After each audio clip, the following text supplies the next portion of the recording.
Ah, nós já falamos sobre algumas informações sobre a reforma, falamos sobre somente as escrituras devem ter autoridade e ser a autoridade final para definir a verdade, né, para conseguirmos chegar a respeito de quem é Deus, qual é a vontade de Deus, qual é o plano de Deus, o que Deus vai realizar ainda. Então, as escrituras é a autoridade final e máxima para se conhecer a Deus. Depois nós falamos sobre que somente através da graça, dos méritos de Jesus é que nós alcançamos salvação, e isso é mediante a fé, então é somente a fé, não nenhum esforço, nenhuma atividade humana, mas somente a fé. E depois, hoje nós vamos falar sobre solos Christus, né? Somente Jesus, somente os méritos de Jesus. Toda vez que a gente ouve alguma informação, essa informação, por mais inútil que seja, ela muda alguma coisa em nós, né? Nós somos pessoas que queremos sempre ter alguma informação. Nós somos, né, por isso que as mídias sociais, elas ganharam tantos adeptos, né, e como elas funcionam. Então, tanto os meios de comunicação, marketing, nós somos pessoas que queremos conhecimento, queremos informação. E, por mais inútil, como eu falei, que seja a informação, ela transforma, num certo grau, a nossa vida, né? Ou, pelo menos, naquele instante, nós rimos, nós damos risada, nós nos empatizamos, talvez, com alguma notícia que traga sofrimento, mas ela traz a informação. E depende da informação em cima, do conhecimento que você adquire por causa dessa notícia que chega, desse conhecimento que você tem, as informações passam a ser de uma medida muito grande. E uma das coisas que mais, assim, entristece pessoas que trabalham com as Escrituras, que pregam a palavra de Deus, que muitas vezes tem algum ministério na igreja, ou entre crianças e adolescentes, é que muitas vezes há um preparo, há um empenho, tanto no preparo como no desenvolvimento, mas também na entrega daquele conhecimento, e muitas vezes você não vê esse retorno. Você não vê mudanças, você não vê afeição, você não vê sentimento ou empatia no caso do conhecimento da Bíblia. Qualquer outra coisa, a pessoa pega aquela informação, ri, já passa a viver aquilo, já planeja a sua vida de acordo com aquela informação, se for financeira, política, mas muitas vezes o que é mais triste, algo que é passado assim de uma forma tão séria, tão importante, que pode mudar eternamente a vida da pessoa e pode capacitar a pessoa a viver uma vida de sucesso aqui, ou evitar com que a pessoa caminhe por uma desgraça. E as pessoas ouvem isso e não tem reação quase nada. Nós não podemos ser pessimistas nesse sentido. Nós vemos muito, quando a palavra é pregada, nós vemos muitas pessoas que estavam desesperadas, estavam assim atormentadas, cansadas, e de repente com uma simples palavra, uma palavra simples, uma pregação simples, um ensino simples, e aquela vida ser totalmente transformada e regenerada, e passa a ter um impacto violento sobre a sociedade, né? Mas existe isso. Nós contemplamos em todas as igrejas, em todos os lugares, essas transformações por causa do conhecimento da palavra. Mas o que é mais triste é que nós vemos multidões e multidões ouvindo a palavra de Deus, aquilo que é um conhecimento fantástico, e as pessoas agem com tanta indiferença. Isso não é novidade. Isso é a maior reclamação de Deus no Antigo Testamento. Se você pegar toda a Bíblia e ver a Bíblia, você vai ver Deus reclamando de Gênesis até Malaquias, no caso do Antigo Testamento, dessa falta de empatia, dessa falta de retorno das pessoas com a palavra de Deus. E o próprio Jesus reclamou disso. As pessoas ouviam, mas Enquanto tinham talvez algum benefício ali com Jesus, talvez uma cura, talvez um pãozinho quentinho, saído do forno naquela hora, lá fora da cidade, naquele piquenique grandioso, tudo bem. Mas, de repente, quando havia algum certo desafio, as pessoas se tornavam totalmente diferentes. E eu comecei a pensar nisso, colocando a minha vida, né, como eu tenho reagido a esse conhecimento da palavra de Deus. Que transformações ela tem causado? Será que é só acúmulo de informação? Somente é distinguir alguns pontos meio confusos, de repente começam a tornar muito claro? Porque essa semana foi uma semana assim forte. Porque eu tive que preparar uma semana sobre a mensagem sobre a pessoa de Jesus. E nós cantamos algumas músicas hoje. Não sei se você foi impactado pela letra dessas músicas. Quando falou da majestade dele. Quando falou que somente nele nós encontramos descanso. Somente nele, através da sua graça, nós encontramos salvação eterna. Nós estamos livres do inferno. E eu vi muita coisa, né, sobre mensagens que falavam mais especificamente sobre a pessoa de Jesus. E eu quero correr hoje, talvez até emagreça um pouco, mas porque tem tanta coisa bonita, e eu vou publicar essas coisas talvez no Facebook para você reler, para você olhar, examinar e absorva.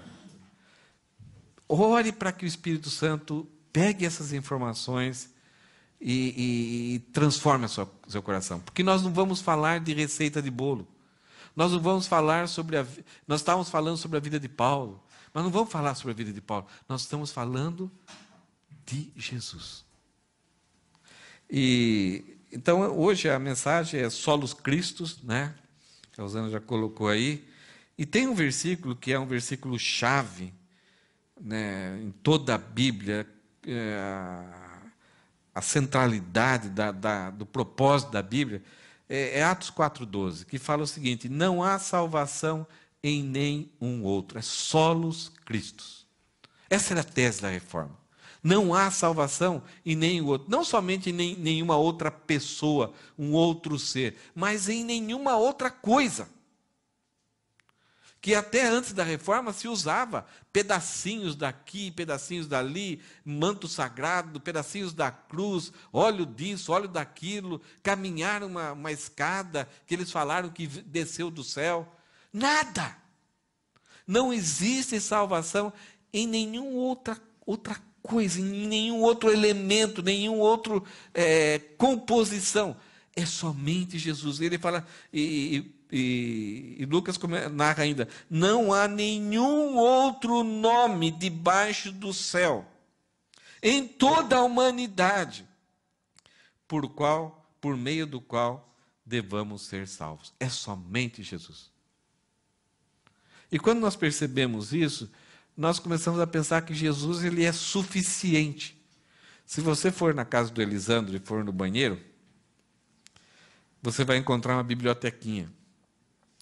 E num desses livros, tem um livro chamado A Suficiência de Jesus.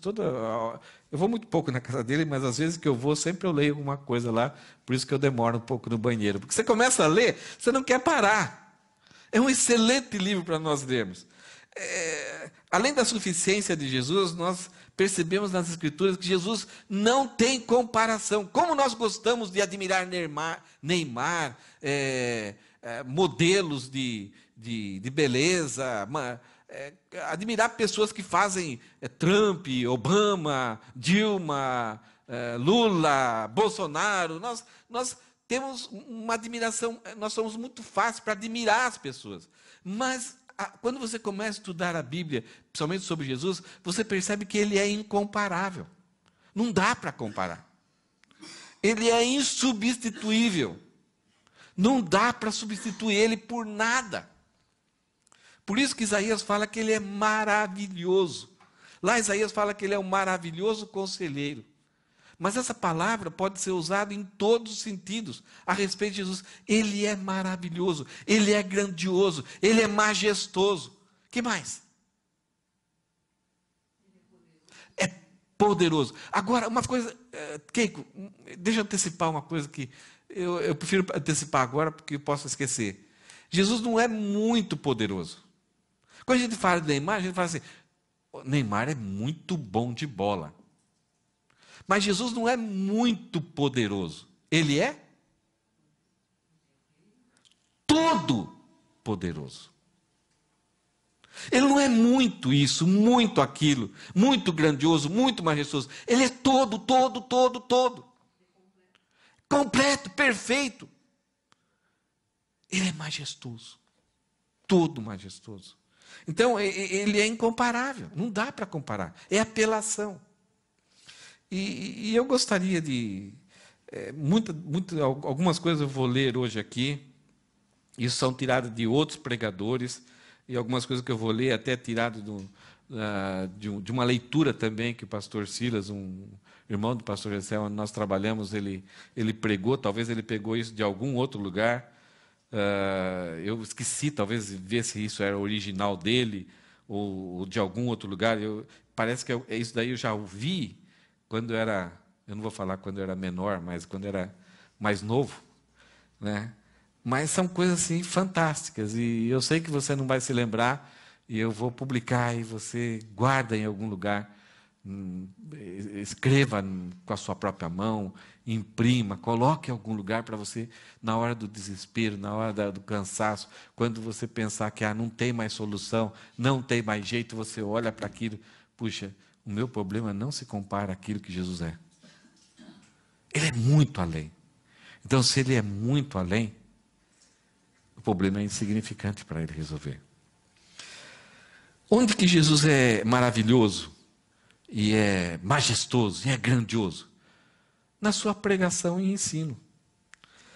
Marcos escreve que quando Jesus ensinava, e os milagres aconteciam para provar a sua autoridade, para dar credibilidade, mas ele não era um milagreiro, não estava aqui agrupando pessoas através dos milagres. Acontecia isso por causa da compaixão dele e também por causa dele dar crédito, de Deus testificar que aquilo que ele falava era realmente verdade. Ele tinha autoridade.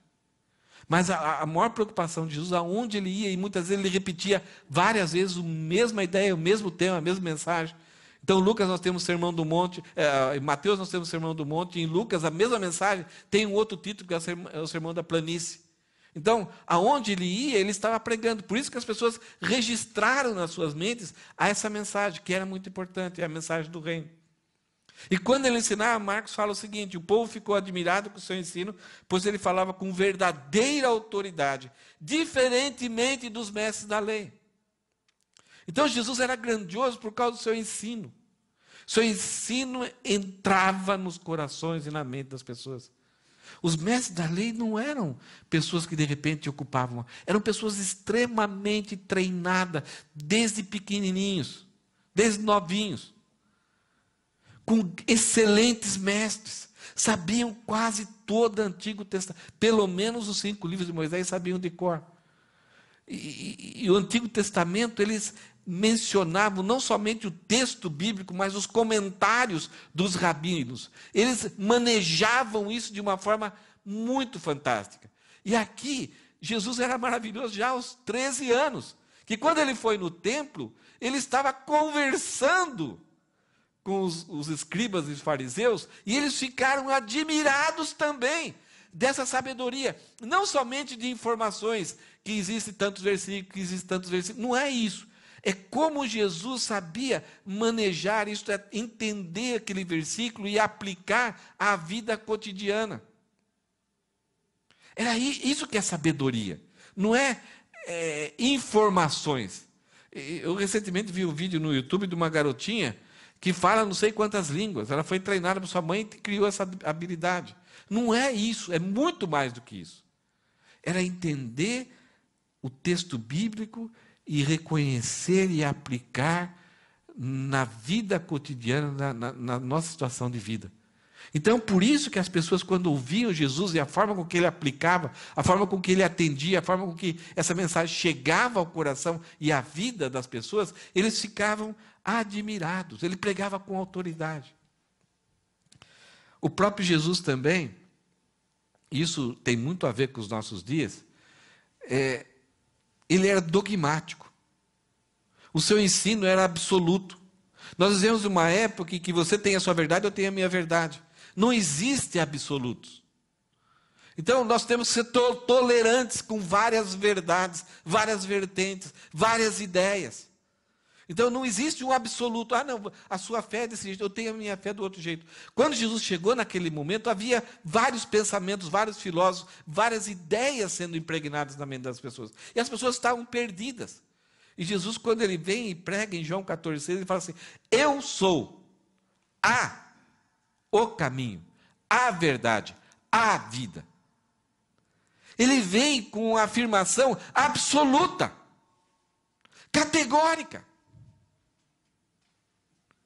Então, se as ideias de Platão, no sentido assim de descobrir o sonho que ele teve na caverna, a forma com que Aristóteles observava a vida, se contradiziam o ensino de Jesus, deveria ser rejeitado.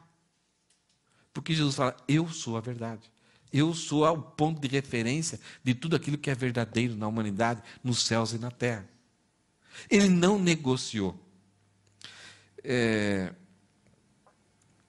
Barack Obama, nos Estados Unidos, ele foi muito valorizado por aquela facilidade que ele tinha de jogar em tudo quanto é lugar.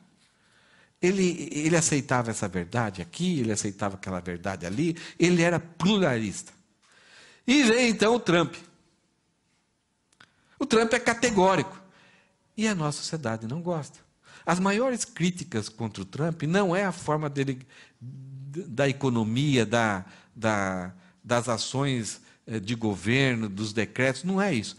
Todo dia se critica ele por causa de pontos categóricos, de pontos absolutos que ele fala. Tem coisas que são loucura, mas tem muita coisa que é verdade. Ele fala, ele afirma. E nossa sociedade hoje não aceita absolutos. Por isso que quando nós falamos, a Bíblia diz, não, a Bíblia ela é absoluta, ela é intolerante. Você como crente você é intolerante. Jesus foi o mais intolerante, porque ele falou: eu sou o caminho, a verdade e a vida. Então Jesus é maravilhoso, porque não somente quando ele pregava e ensinava, causava admiração, mas também que ele não jogou para a torcida. E quando ele afirmava ainda, quando ele dizia essa expressão, eu sou sujeito e verbo, ele estava também aludindo à expressão que o próprio Deus fazia no Antigo Testamento, eu sou. Por isso que as pessoas ficavam bravas com ele. Ele se chamava para si dono, sendo ele mesmo a própria verdade. A pregação e ensino de Jesus também trazia desafios. Ela não era somente uma informação para as pessoas se divertirem e depois tinha um piquenique. Em toda a pregação, ele chamava a atenção das pessoas e convocava as pessoas a um posicionamento, a uma mudança de vida. Arrependam-se. Se você está cansado e oprimido, venham a mim e achem descanso. Creiam em mim. Negue-se a si mesmo. Permaneçam em mim para que deem um fruto. Então não é sugestões, não é dicas de sucesso, dicas de como você pode fazer isso, então se você quer ou não. Jesus, ele é pontual, ele é categórico, ele é afirmativo. Façam isso. Hoje em dia nós somos tentados e a pregação, quer dizer, a orientação até para pastores, é para você pregar e deixar o Espírito Santo falar ao coração das pessoas. Você não pode levar as pessoas a tomarem uma decisão. Então, em aconselhamento, você tem que ouvir, tipo a psicologia rogeriana, que você ouve, faz algumas perguntas e a pessoa vai achar a resposta nela mesma. Então, você simplesmente ajuda a pessoa só pelo fato dela falar. Jesus, quando a mulher veio até ele, trouxeram aquela mulher, Jesus falou: olha, eu não te condeno, mas vai e não peques mais. Ele estabeleceu um comportamento novo. Hoje nós queremos um Jesus serviçal. Jesus, por favor, um prato de feijão aqui. Então nós chegamos, nós fazemos o nosso pedido, vamos embora, e se não tivermos fome ou não gostamos daquela comida, então quem sabe daqui 1, 2 meses eu venho ali para de novo desfrutar dos serviços que Jesus tem para mim. Jesus simplesmente é isso. E aqui Jesus é maravilhoso, sua pregação e ensino, porque levava as pessoas a agirem. E ele cobrava isso.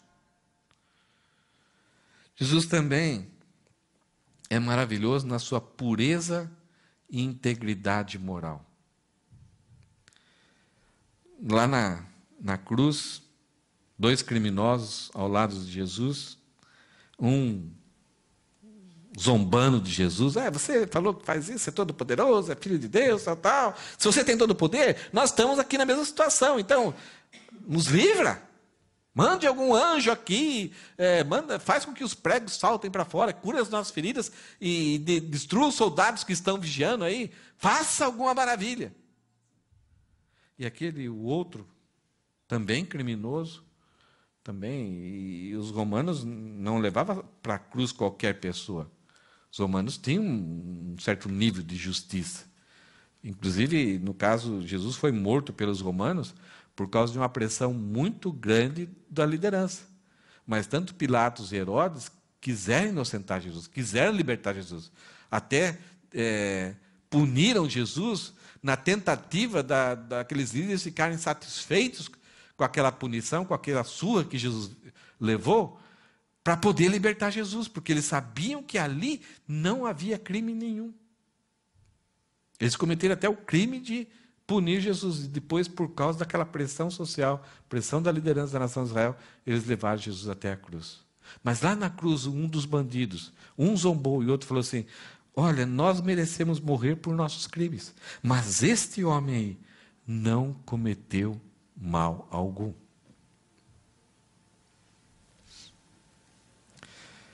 Maomé, quando ele viveu, os seus ensinos estabeleceu que qualquer pessoa, qualquer homem poderia ter 4 esposas. Mas Maomé teve 11 esposas e muitas concubinas. Ele mesmo quebrou o padrão que ele estabeleceu. Confúcio abandonou sua esposa. Sócrates, um filósofo muito respeitado até hoje, tinha desejo por rapazes, pedofilia, né, e homossexualismo. Buda nós temos aqui no Japão o budismo, que é muito forte aqui. Buda pregava que o egoísmo é o maior dos problemas do homem. Tudo gira em torno do egoísmo. E ele mesmo se separou da esposa e abandonou seus filhos. Egoísmo. Pilatos, Herodes, centurião, e o centurião ali no momento da crucificação de Jesus, eles mostraram que Jesus era inocente, era puro, tinha integridade moral. Agora, quando você pensa aqui em Pilatos, Herodes, centurião e naquele bandido, você fala, essas pessoas são corruptas, então o padrão moral deles é muito baixo. Então, olhar uma pessoa bondosa, realmente eles podem afirmar, olha, isso aí é bom, porque comparado a eles, Jesus tinha um nível muito melhor que eles. Mas será que realmente Jesus era puro? E tinha integridade moral assim, taxativa mesmo? Era verdadeiro? Ou simplesmente a afirmação desses homens era por causa da comparação que eles estão fazendo deles para com Jesus? Aí então nós temos na Bíblia a afirmação do próprio Deus. Em Mateus 3,17 fala que uma voz do céu disse, quando ali no Monte Transfiguração, este é o meu filho amado, que me dá grande alegria. Em outras versões, este é o meu filho amado em que minha alma se compraz. Quem está falando? O próprio Deus. E nós estudamos sobre a graça de Deus, quando nós estudamos sobre a graça de Deus, uma das coisas que a gente aprende, é necessário de ter essa convicção, é que sobre todos os homens repousa a ira de Deus. Porque a Bíblia afirma, não há um justo sequer, todos pecaram, todos se extraviaram. Mesmo que aquela pessoa que nunca teve conhecimento de nada, aí mora sozinho, abandonado, longe de toda a civilização, sobre ele, por ser humano, por ser descendente de Adão, repousa a ira de Deus. Sobre toda a humanidade. Paulo, pela revelação de Deus, fala assim: todos pecaram, não há um sequer que busque a Deus. Então, quando diante de um homem, Deus afirma: este é o meu filho amado que me dá grande prazer, significa que a ira de Deus não está sobre ele. E somente alguém que tem uma integridade moral e é puro, totalmente puro, todo puro, não um pouquinho puro, melhor que Pôncio Pilatos, melhor que Herodes, melhor que aquele bandido. Não é uma pessoa melhor na sociedade, mas é todo puro, todo santo. Então, somente uma pessoa assim pode desfrutar da alegria de Deus sobre ele. 2 vezes Deus faz isso. 2 vezes no batismo, no Monte da Transfiguração, Deus abre os céus e anuncia para aquelas pessoas: este é o meu filho amado, em quem minha alma se compraz, dando aí o certificado de que em Jesus não há pecado algum. A ira de Deus que repousa sobre toda a humanidade não repousa sobre Jesus, porque ele é puro. Não somente o nascimento, não somente a pureza e a pregação de Jesus, mas o próprio nascimento de Jesus mostra que ele é grandioso, que ele é majestoso. O nascimento dele foi sobrenatural. Todos nós sabemos como foi. Ele no princípio era o Verbo estava com Deus, o Verbo era Deus, o Verbo se fez carne e habitou entre nós. Em Colossenses, Paulo fala que ele é antes de todas as coisas e tudo subsiste por ele tem domínio sobre tudo. Ele é antes de Abraão. Antes que Abraão existisse, Jesus fala: eu sou. Ele não fala eu era, eu sou. Então o nascimento dele é maravilhoso. Aquilo que acontece de forma tão simples é grandioso demais. A encarnação do Deus de forma plena num ser humano. Não somente a gravidez ali pelo Espírito Santo, numa virgem. Em Apocalipse ele fala que eu sou o alfa e ômega. 2 letras do alfabeto grego. A primeira letra e a última. Isto é, eu sou princípio e fim. Tudo é em torno de mim e para mim, e eu controlo tudo. Eu sou a origem e sou o fim, eu sou o objetivo de toda a criação. Então o próprio nascimento mostra, testifica para nós essa grandiosidade de Jesus, diferente de qualquer outra lenda, de qualquer outra coisa que é referente a esses fundadores de outras religiões.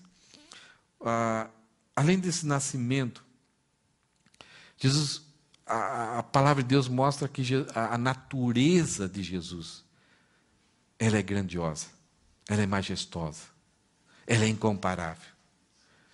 Natureza é aquilo que nós somos. Nós somos seres humanos, nós temos uma natureza humana. Jesus, ele é diferente, ele é incomparável, ele é majestoso, porque ele tem natureza humana e natureza divina. Num só ser, numa combinação, numa mistura inseparável. Tem algumas pessoas que falam que Jesus era plenamente só homem, então no batismo o Deus, a essência de Deus entrou em Jesus, então ele passou a ser um homem divino. Não, desde a concepção, ele é plenamente homem e plenamente Deus. Ele é 100% homem e 100% Deus. Ele é todo homem e ele é todo Deus. Nós temos um homem ressuscitado, glorificado, assentado no céu, representante da humanidade, intercedendo por nós. João 1,14 fala o seguinte: assim o verbo, a palavra, se tornou ser humano, carne e osso, e habitou entre nós, fez o seu tabernáculo, viveu entre nós, experimentou as nossas dificuldades, ele condensou toda a humanidade num corpo humano. E vimos a sua glória, a glória do Filho, único, unigênito, do Pai. O pastor Silas, ele leu um texto, eu gostaria de ler isso para vocês agora. Ele fala que Jesus foi tentado como homem, mas venceu como Deus. Foi batizado como homem, mas perdoou pecados como Deus. Teve fome, mas alimentou milhares. Experimentou cansaço e exaustão, mas foi e continua sendo o descanso daqueles que estão cansados e oprimidos. Teve sono pesado, mas caminhou levemente pelo mar. Ele chorou, mas é poderoso para confortar os que choram. Perguntou onde colocaram Lázaro, e ele mesmo ressuscitou porque era Deus. Foi vendido por 30 moedas de prata, mas pagou um alto preço para nos resgatar. Como ovelha foi levado ao matadouro, mas é o supremo pastor das ovelhas que um dia se manifestará e concederá a coroa de glória ao seu rebanho. Como homem foi transpassado e moído pelas nossas iniquidades, mas ele é o médico dos médicos que cura toda a enfermidade. Ele foi levantado e pregado numa cruz, mas não permaneceu ali por causa dos pregos ou dos soldados romanos que o vigiavam, mas permaneceu ali por causa da alegria que o Pai lhe propôs em trazer a salvação para a humanidade. Ele morre como homem, mas ele mesmo dá a vida como Deus e com sua morte destrói o poder da morte. Ele morre como malfeitor, mas ele ressuscita como Deus forte, Pai da eternidade, Príncipe da paz, Rei da justiça, Rei da glória e Rei dos reis. Como ele é maravilhoso. Como ele é incomparável. Como ele é insubstituível. Como ele é majestoso. Como ele é grandioso. A sua natureza é grandiosa. Ele é totalmente Deus e totalmente homem. Além disso, a vida de Jesus causou impacto e influência na história da humanidade. Os Beatles, sabe quem é os Beatles? Alguém não sabe quem é os Beatles aqui? Qual o nome deles? Paul. John. Quem mais? George. E o Ringo. Vocês sabiam todos os nomes deles? Eu já tinha esquecido. Eu só sei o Paul McCartney, John Lennon, que foi morto, né? John Lennon era casado com a japonesinha. Né? E um fã matou ele. Mas uma das frases que ficou imortalizadas, mas já muita gente já esqueceu, é que os Beatles falavam assim: nós vamos ser mais famosos que Jesus Cristo. Ele afirmou.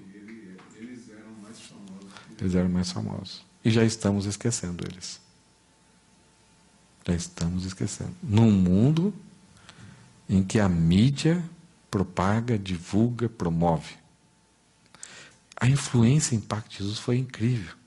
Em João 17, versículo 3, fala que a vida eterna é essa. Isto é, a vida do ser humano para sempre, eternamente, sem fim. Conhecer a Ti, o único Deus verdadeiro, e a Jesus Cristo, a quem a enviaste ao mundo.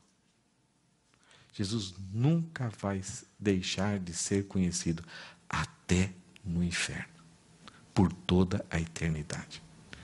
E a nossa existência, a nossa atividade na eternidade, nosso trabalho na eternidade, o nosso mover na eternidade, vai ser continuar conhecendo a Jesus. Já pensou isso? Como Deus, Ele é infinito. Então vamos ter somente uma eternidade para conhecê-lo totalmente. E não vamos conseguir. Mas isso é a coisa mais fantástica, porque a eternidade, ela se torna algo gostoso. Porque nós somos pessoas que queremos ter conhecimento, queremos aprender. Então, na eternidade, cada segundo, cada momento, nós vamos estar aprendendo cada vez mais de Jesus. Eu não sei como vai ser isso. Não sei como dá para explicar isso. Mas por causa dessa grandeza que Ele é. Sócrates ensinou 40 anos, Platão ensinou 50 anos, Aristóteles ensinou 40 anos. Mas Jesus só ensinou 3 anos. E o ensino dele transcende esses 130 anos desses homens. O impacto foi violento.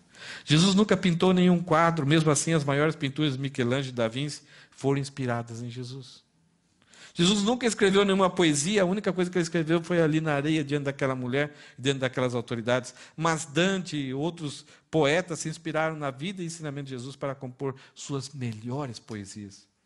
Ele nunca compôs uma música sequer, mas os compositores Handel, Beethoven, Bach, as melhores sinfonias deles falam a respeito da obra, da pessoa de Jesus. Nunca construiu ou fundou escolas, mas as maiores e melhores universidades foram fundadas por pessoas que amavam e criam nele. Harvard, Princeton, Yale, nos Estados Unidos. O impacto é um efeito dominó e não para. Porque ele é grande, ele é maravilhoso. Rosana, coloca esse slide agora, o próximo. Agora, gostaria que vocês acompanhassem essa leitura aqui. Todas as esferas da grandeza humana, todas as áreas da grandeza humana, aquilo que o homem consegue, aquilo que o homem desenvolve, aquilo que o homem faz, todas as esferas da grandeza humana têm sido enriquecidas pelo humilde carpinteiro de Nazaré. Ele é a base de toda a ciência, educação, filantropia, dos direitos humanos, da democracia, mas a sua contribuição maior à raça humana está na transformação e salvação de pecadores que só ele consegue operar. Há vários recursos que podem produzir uma certa mudança no ser humano. A sociedade, a humanidade, medicina, psicologia, sociologia, consegue muitas vezes, a política, consegue trazer muitas vezes bons resultados para que o homem viva de uma forma melhor. Saneamento básico, alimentação, programas sociais, aconselhamento, medicina, remédio. Todos os países que são mais desenvolvidos têm, a sociedade consegue viver um pouquinho melhor. Mas nada, nenhuma religião, nenhum recurso financeiro, nenhum recurso social, nenhum recurso político, nenhum recurso estadual consegue mudar o destino do ser humano. O problema da sua eternidade. Isso é filosofia, psicologia, arte, música, literatura, não conseguem fazer, somente Jesus. Por isso que ele é grandioso, ele é maravilhoso. Somente nosso Senhor consegue quebrar as cadeias que prendem ao homem ao pecado, a Satanás e ao inferno.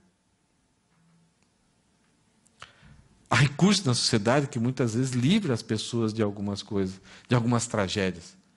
Mas somente Jesus consegue quebrar essas cadeias. De forma maravilhosa, de forma poderosa, de forma definitiva. Somente Jesus consegue conceder paz ao coração humano, fortalecer o enfraquecido e dar vida aos que estão moralmente e espiritualmente mortos. Nenhum problema é maior do que a grandeza de Jesus. E nós temos desfrutado disso. Além da integridade e moralidade de Jesus, a sua santidade é algo fantástico. Confúcio, nos seus ensinos, falava assim: eu nunca disse ser santo. Mas Jesus falava: quem de vocês pode me acusar de pecado? E uma vez que lhe digo a verdade, por que não creem em mim? Ou ele era muito ousado, muito maluco, ou ele estava realmente falando a verdade. Falou assim, e uma vez que lhe digo a verdade. As pessoas ficavam loucas. Como esse camarada pode dizer alguma coisa? Somente Deus é santo. E ele fala: exatamente isso que eu estou falando. Por quê? Porque eu sou Deus também. Enquanto essas pessoas que causaram impacto na sociedade, no caso de Confúcio, que influenciou muito, mas o próprio Confúcio não tinha. Ele mesmo afirmava: eu nunca disse que eu sou santo. Buda falou que, ele falou o seguinte: estou em busca da verdade. Olha que coisa bonita. Mas Jesus falava assim: eu sou o caminho, a verdade e a vida. Maomé ele expressou a seguinte frase: se Deus não tiver misericórdia de mim, não tenho esperança alguma. Que coisa bonita.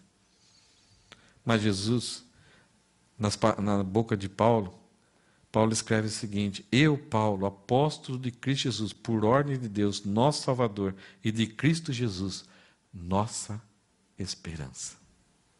Maomé, então, estava em busca de Jesus. E ele não conheceu Jesus. Causou muito impacto. Mas precisava de esperança. E ele dizia: se Deus não tiver misericórdia de mim, eu não tenho esperança, porque eu sei quem eu sou. E Paulo fala assim: Jesus é a nossa esperança. Porque ele era santo. Jesus tinha autoridade e poder lá em Quixoado. A gente tem falado um pouquinho sobre o livro de Marcos. E ali no livro de Marcos, uma das formas de Marcos mostrar que Jesus está acima de qualquer autoridade, de qualquer poder aqui na terra, ele vai mostrar assim gradativamente quem é esse Jesus. E uma das coisas que ele fala é que Jesus tem autoridade e poder para expulsar demônios. O mundo espiritual, o qual os imperadores não têm acesso para dominar, para subjugar. Os imperadores têm acesso para politicamente usar um poder para definir a vida ou a morte. Quer dizer, ao contrário, né? A vida ou a morte. Mas contra esse mundo espiritual de pessoas endemoniadas, desse poder espiritual, nenhum homem tinha. E Jesus chegou e sai. E aquela legião vai para os porcos. Quando nós vemos o final do livro de Apocalipse, a impressão parece que o ambiente é um octógono, né? Aquela cerca do MMA, do UFC. Então, de repente, entra do lado Satanás, tudo movimentado, que a Rosana mostrou ontem, lá, como que tem um cara que faz a checagem, vê se tem coisa na boca, na unha, tal, para ver se não tem nada estranho ali, tal, se não está sangrando, nada. Então, entra Satanás de um lado, todo mundo, e os seus torcedores, o seu grupinho lá, os militantes dele lá, aquele barulhão, aquela música pesadona lá, entrou o poderoso, o muito poderoso. E do outro lado vem Jesus. E o narrador, ladies and gentlemen, deste lado, né, dá o nome os títulos e as capacidades do inimigo. E do outro lado, Jesus. E aí o juiz chega, né? Tudo bem? Preparados? Já! Lutem! Jesus, acabou. Não é assim que Apocalipse fala? Que ele vai destruir o inimigo com o sopro de sua boca. Vai pensar, Você lembra quando o Mike Tyson estava no auge? Você ficava até 1, 2 horas da madrugada ali aguardando a luta. Então, o juiz falava, lutem, ele, acabou. Não tinha graça. Porque ele é todo poderoso. O próprio Satanás está subjugado. Nada do que ele faz escapa a autoridade e o poder de Jesus. Jesus tem poder para perdoar pecados. Isso as autoridades da época de Jesus. Quem é esse cara? Só Deus tem poder. Ele falou, exatamente. Jesus tinha poder sobre a natureza, de acalmar a tempestade, de andar sobre as águas. Ele tinha poder sobre a morte, ressuscitou Lázaro, ressuscitou a viúva de Naim. Jesus era um estraga funeral. Onde todo mundo se preparava, chorava, contratava mulheres para chorar no funeral, e de repente, quando vinha um cortejo de um lado, vinha o cortejo de Jesus do outro lado, e Jesus chegava ali e acabava. E virava tudo uma festa. E aquelas mulheres começavam a dar risada quando Jesus falava que ele ia ressuscitar. As mulheres eram pacas para chorar, mas quando Jesus falava, eu vou ressuscitar, elas começavam a dar risada. Jesus, o que você está pensando? Quem é você? Ele falou, sou Deus. E ele ressuscitou. O filho da viúva de Naim e também Lázaro. Mas Jesus é maravilhoso por 3 ofícios que ele tem. Somente ele reúne esses 3 ofícios. E esses 3 ofícios na pessoa de Jesus, ele é tão perfeito, tão maravilhoso, que homens exerceram esses ofícios. Mas na pessoa de Jesus, esses ofícios são fantásticos. E ele é os 3 ofícios ao mesmo tempo. O primeiro ofício de Jesus é que ele é profeta. Profeta é alguém que fala no lugar de Deus. Antecipa o futuro, traz o futuro da mente que está na mente de Deus e divulga para as pessoas se prepararem e continuarem naquela caminhada, naquilo que é vontade de Deus, e não se surpreenderem. Perseverarem nas promessas que estão anunciadas por Deus lá no futuro. Então, em Deuteronômio, capítulo 18, versículo 15, Moisés fala assim: após mim vai vir um outro profeta maior que eu. Após ele veio Josué. Josué teve um privilégio que Moisés não teve, de colocar o povo na terra prometida, de conquistar a terra prometida durante 7 anos. Mas Moisés, ao mesmo tempo que está falando de Josué, ele está falando de um outro profeta muito maior, que lá na frente seria maior que Moisés. Moisés levou o povo para passar pelo Mar Vermelho, batizou esse povo, agora eles são um só. Mas Moisés não conseguiu dar uma terra de descanso para o povo. Então Moisés fala que o profeta que Deus vai enviar é um que vai dar descanso, vai conquistar lugares para nós, moradas para nós. Ele é superior a Moisés. Moisés deu a lei para nos apontar o pecado. Jesus, ele fez-se maldição da lei para nos dar a salvação e dar a eternidade para nós.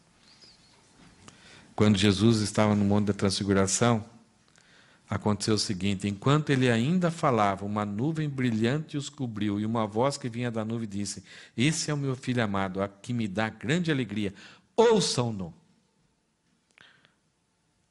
O que quer dizer isso?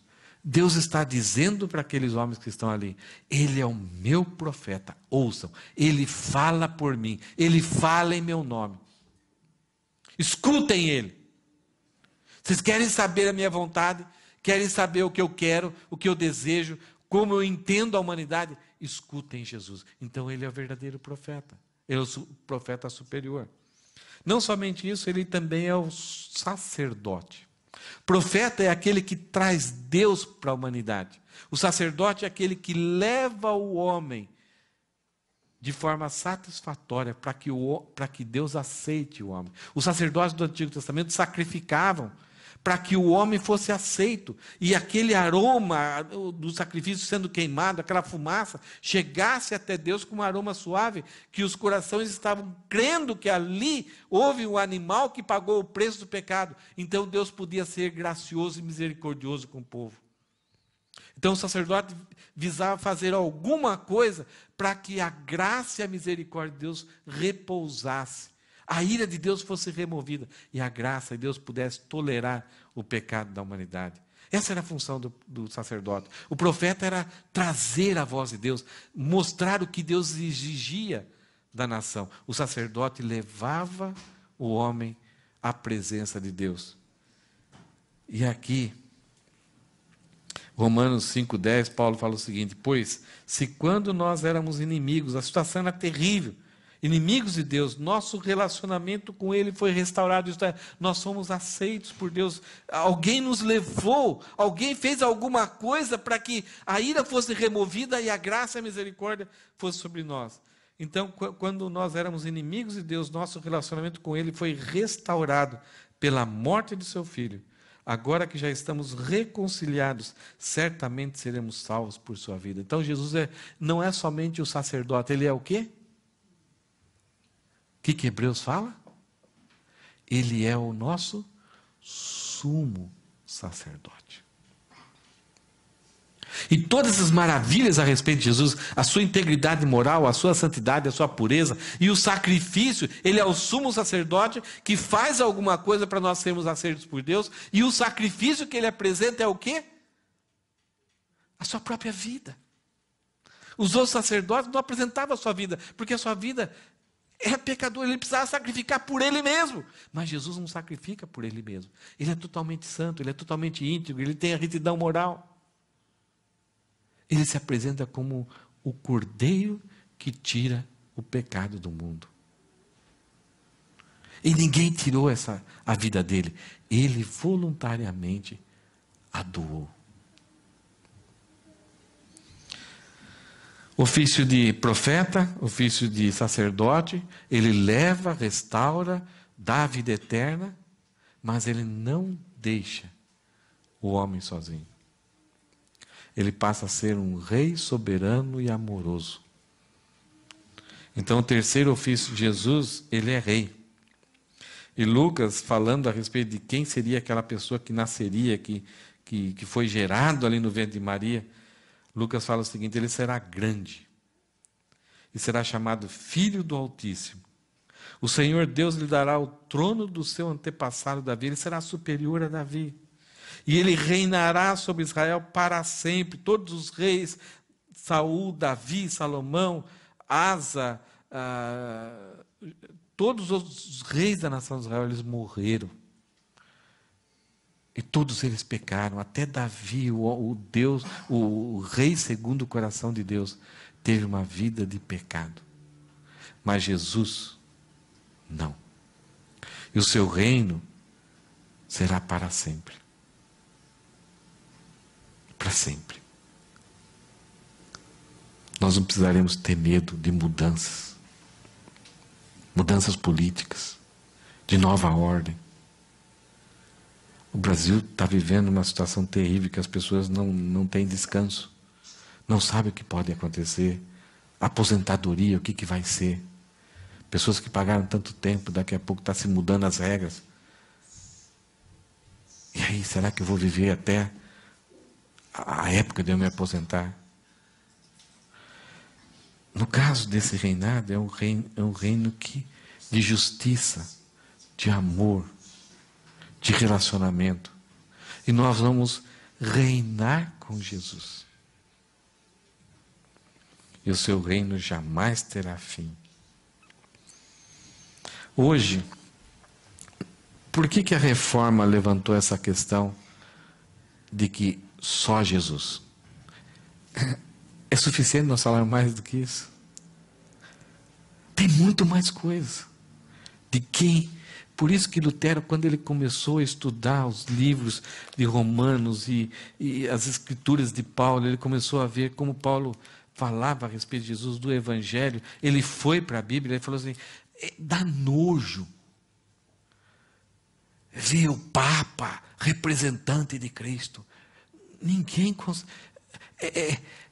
é um ser falível, corrupto e moral, representando alguém que é tão maravilhoso, tão grandioso.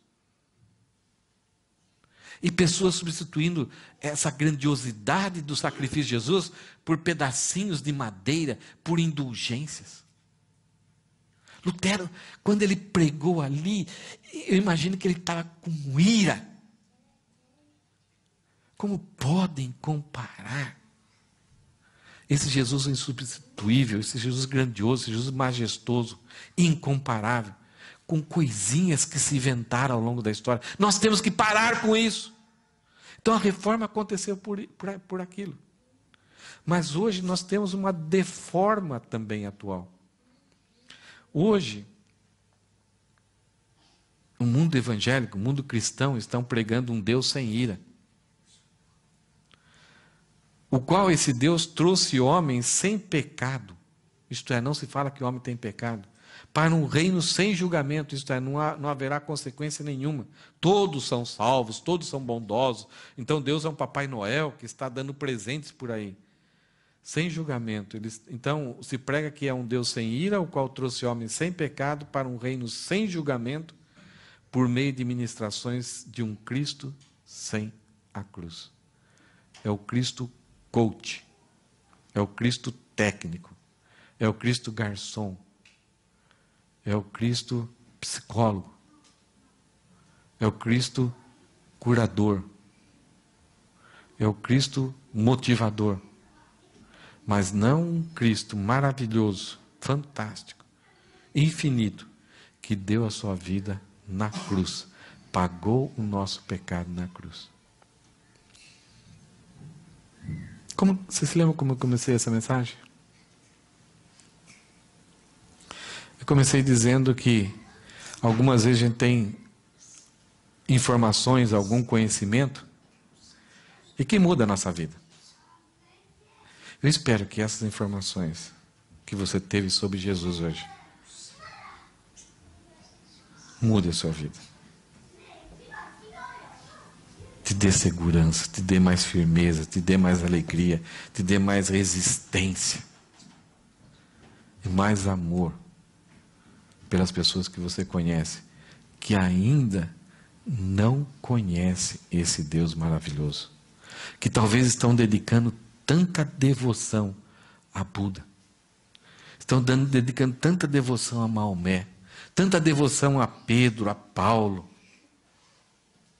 a Judas, São Judas, a Maria, a Aparecida. Dá para comparar? Não dá. Tem pessoas dedicando muito da sua energia, do seu tempo, a Elvis Presley. E dizem até que ele não morreu. A Michael Jackson, a Neymar, a Pelé. Como são dedicados, se vestem iguais. Dão a sua vida, gastam dinheiro e não conhecem esse Jesus insubstituível, maravilhoso, suficiente e incomparável. Amém?